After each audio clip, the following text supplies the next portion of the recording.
Berdasarkan data yang dihimpun oleh Satuan Tugas Penanganan COVID-19 per hari ini, 10 September 2020, penambahan kasus COVID-19 Indonesia menjadi yang terbanyak sejak pertama kali dilaporkan.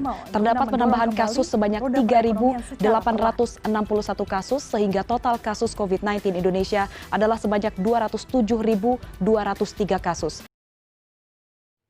Pandemi COVID-19 memberikan dampak yang luar biasa pada seluruh perekonomian dunia, utamanya di Indonesia. Data dari BPS menyebutkan bahwa pertumbuhan ekonomi Indonesia pada kuartal 2 mengalami kontraksi di kisaran 5,32% year on year. Kontraksi tersebut dominan diakibatkan oleh sektor produksi, sektor lapangan usaha transportasi, pergudangan, pengeluaran, dan komponen sektor ekspor dan impor barang dan jasa. Dari sisi tenaga kerja, per 27 Mei 2020, berdasarkan data dari Kementerian Ketenagakerjaan, tercatat sekitar 3 juta pekerja di PHK maupun dirumahkan.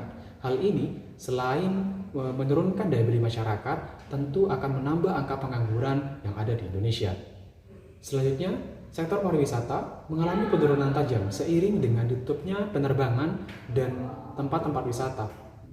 Pada kuartal 2, kunjungan wisatawan mengalami penurunan yakni sebesar 87,81% year on year.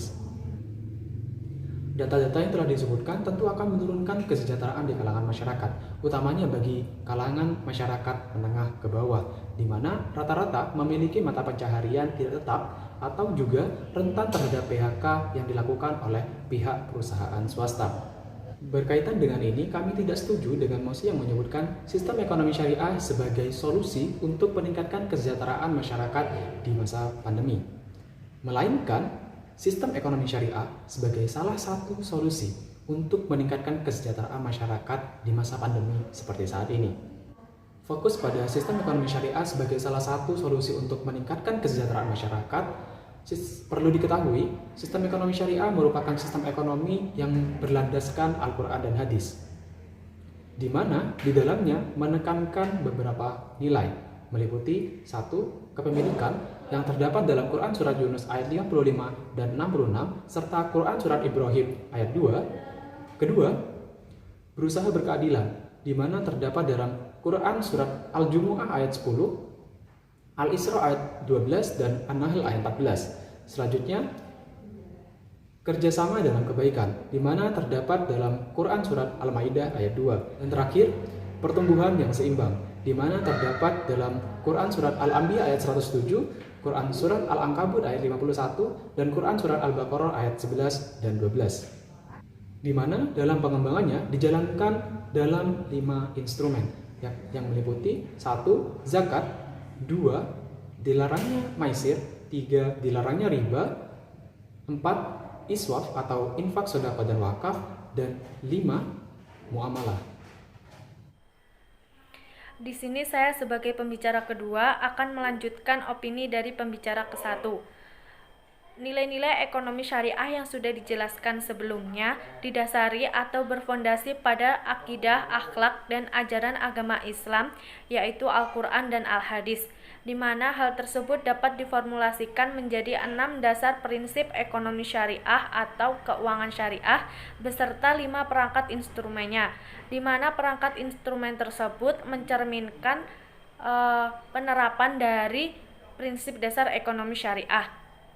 Yang pertama, zakat memiliki fungsi menjalankan 2 prinsip, yaitu zakat berfungsi sebagai pengendalian harta individu. Hal ini dimaksudkan untuk mengendalikan harta individu yang tertumpuk atau tidak berproduktif menjadi harta yang berproduktif dengan cara mengalirkannya pada kegiatan perekonomian masyarakat. Harta yang dimaksud dapat berupa investasi pada sektor real, infak, sodakoh, dan wakaf. Dengan mengalirnya harta secara produktif, kegiatan perekonomian dapat berjalan secara terus-menerus. Kewajiban membayar zakat yang sudah mencapai nisab dan tidak digunakan selama 1 periode akan memberikan efek pengendalian harta individu agar mengalir menjadi harta yang berproduktif demi kelancaran perekonomian masyarakat. Selanjutnya yaitu prinsip dasar distribusi pendapatan. Prinsip dasar distribusi pendapatan ini dimaksudkan untuk penyaluran pendapatan secara merata kepada semua lapisan masyarakat. Zakat ini biasanya digunakan untuk memecah tembok pemisah antara si kaya dan si miskin. Dengan adanya zakat ini diharapkan orang yang tidak mampu juga ikut merasakan apa yang didapatkan oleh orang yang mampu dalam memenuhi kebutuhannya. Selanjutnya yaitu larangan maisir. Maisir yang dimaksud adalah tambahan keuntungan atau tambahan uang, tetapi kita tidak jelas uang kita itu digunakan atau didapat dari mana. Sehingga kita hanya menerima uang tersebut secara langsung. Seperti di bank konvensional tersebut, ketika kita menabung maka setiap bulan kita akan mendapatkan bunga.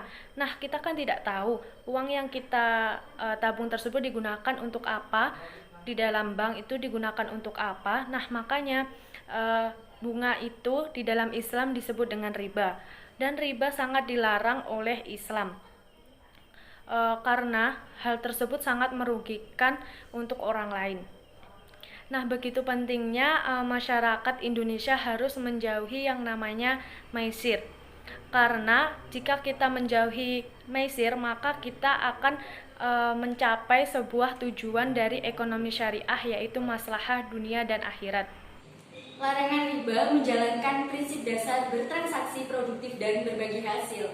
Ekonomi syariah menjunjung tinggi keadilan dan menekankan berbagi hasil dan risiko atau risk sharing. Pelanggaran atas riba akan meniadakan tambahan atas modal yang dipastikan di awal, sehingga pemilik modal turut menanggung resiko dari kegiatan usaha tersebut. Peniadaan riba juga dapat memperbesar wilayah kelayakan investasi menjadi lebih optimal lagi.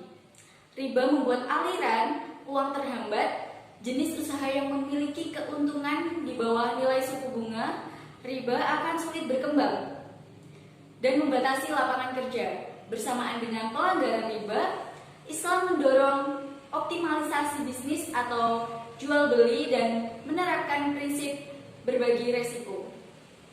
Dan yang keempat, infak, sedekah dan wakaf atau iswaf, menjalankan prinsip dasar yaitu partisipasi sosial untuk kepentingan publik sesuai dengan nilai ekonomi Islam, di mana pencapaian tujuan sosial diupayakan secara maksimal dengan menafkahkan sebagian hartanya untuk kepentingan bersama. Quran Surah Al-Hadid ayat 7, Quran Surah An-Nur ayat 33, dan Quran Surah Al-Baqarah 267-268. Implementasi dari prinsip dasar yang dikelola secara optimal dan produktif akan menambah sumber daya politik dalam kegiatan aktif perekonomian. Islam mendorong partisipasi publik untuk terlibat dalam membangun ketahanan sosial melalui instrumen infak, sedekah, dan wakaf. Hal ini mendorong proses menjaga keseimbangan dan kestabilan secara sosial dan menurunkan tingkat ketimpangan secara ekonomi dapat berjalan secara alami. Dan yang kelima, muamalah, menjalankan prinsip dasar bertransaksi atas dasar kerjasama dan keadilan. Transaksi muamalat berdasarkan kerjasama berkeadilan tidak boleh menimbulkan bahaya, tidak boleh menimbulkan pertaruhan, perjudian, tidak boleh tidak adil, tidak memperdagangkan sesuatu yang diharapkan, dan bebas dari asimetrik informasi dan moral hazard, serta tidak menyimpang dari Medina Market Rules. Sejalan dengan nilai ekonomi Islam yang menjunjung tinggi keadilan, kerjasama, dan keseimbangan, setiap transaksi perekonomian harus mematuhi peraturan yang telah ditetapkan dalam syariat.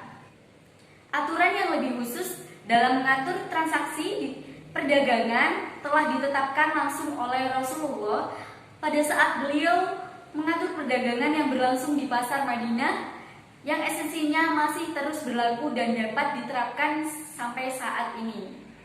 Aturan transaksi di pasar Madinah yang ditetapkan oleh Rasulullah tersebut ialah antara lain Iqbal dan Miracle 2013.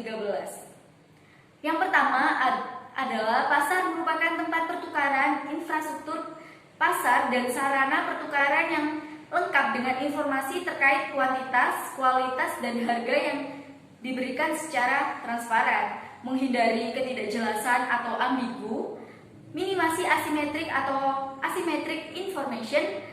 Yang kedua, campur tangan dalam proses penawaran atau supply sebelum berada di pasar tidak diperbolehkan karena dapat mengganggu kepentingan awal penjual maupun pembeli atau tengkulak, itu dilarang. Dan yang ketiga, pasar bebas. Tidak ada batasan area perdagangan antar daerah, antar negara atau tarif pajak ataupun price control. Kelengkapan kontrak transaksi. Setiap kontrak harus memuat hak dan kewajiban, pertukaran kepemilikan dan aturan lainnya secara lengkap. Mentaati kontrak dan menyampaikan kebenaran informasi merupakan sesuatu yang sakral. Dan selanjutnya, kewenangan pihak otoritas dan penegak hukum ditegakkan untuk menjaga kepatuhan atas aturan maupun kontrak. Dan yang terakhir adalah kebebasan pertukaran.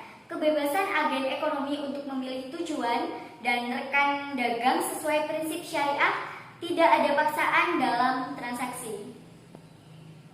Berdasarkan pernyataan-pernyataan yang telah disampaikan, maka kami rasa sudah jelas bahwa sistem ekonomi syariah merupakan salah satu solusi ataupun alternatif pendukung kesejahteraan masyarakat, utamanya di kala pandemi COVID-19 seperti saat ini. Sistem ekonomi syariah memberikan solusi berupa 5 perangkat instrumen. Yang pertama, yakni zakat. Zakat ini dapat membantu mengendalikan harta individu serta dilakukannya distribusi pendapatan yang inklusif, di mana hal ini akan membantu masyarakat maupun pihak pemerintah untuk menanggulangi dampak COVID-19. Kedua, pelarangan atas riba, di mana hal ini juga akan turut membantu bagi para pelaku bisnis, khususnya UMKM, dengan prinsip berbagi risiko. Ketiga, larangan maisir, di mana transaksi keuangan diwajibkan memiliki keterkaitan erat dengan sektor real, melarang transaksi yang bersifat spekulasi dan tidak produktif.